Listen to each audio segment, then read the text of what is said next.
Un soir, sous l'arbre à palabre, les citoyens de la ville de Gondwana ont décidé d'opiner sur la situation de leurs concitoyens ayant été récemment expropriés par l'État. Un monsieur prit la parole et affirma, je cite, « Personne ne peut me prendre ma terre, même pas l'État. » Un autre retorqua, « Je suis d'accord avec toi, mon frère, il faudra me passer sur le corps. » Avec courtoisie et bienveillance, je pris la parole et leur demandai, vous est-il déjà arrivé de vous demander si l'État a le droit de vous prendre votre terre ou de vous exproprier? Probablement pas. C'est à cet effet que je voudrais partager avec vous la quintessence de l'article 22 de la Constitution du Bénin qui dispose que toute personne a droit à la propriété. Nul ne peut être privé de sa propriété que pour cause d'utilité publique et contre juste et préalable dédommagement. Mais que faut-il comprendre de manière simple et claire de cet article? 3 éléments. Premier élément, toute personne a droit à la propriété. Il faut comprendre à travers ce passage que, en matière de propriété, chaque citoyen béninois, quel que soit son sexe, son appartenance religieuse ou sa sensibilité politique, a la possibilité d'avoir une propriété. En clair, en matière de propriété, le président de la République et un citoyen lambda ont les mêmes droits.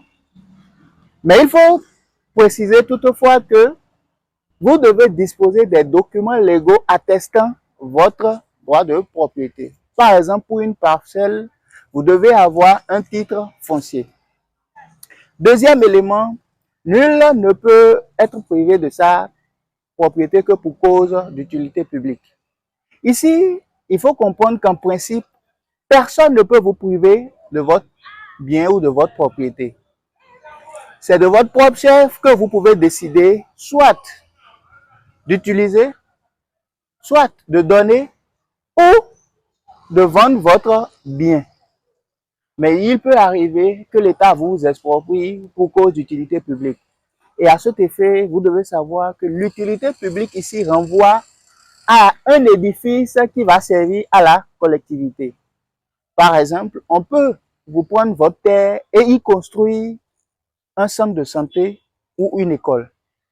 Et pour finir, comme dernier, troisième élément, juste et préalable dédommagement. Ici, il serait arbitraire, voire suicidaire, de laisser la prérogative à l'État d'exproprier les citoyens sans respecter aucune règle, encore moins démocratique. C'est à cet effet que le constituant béninois a décidé que toute expropriation doit être précédée d'un juste et préalable dédommagement.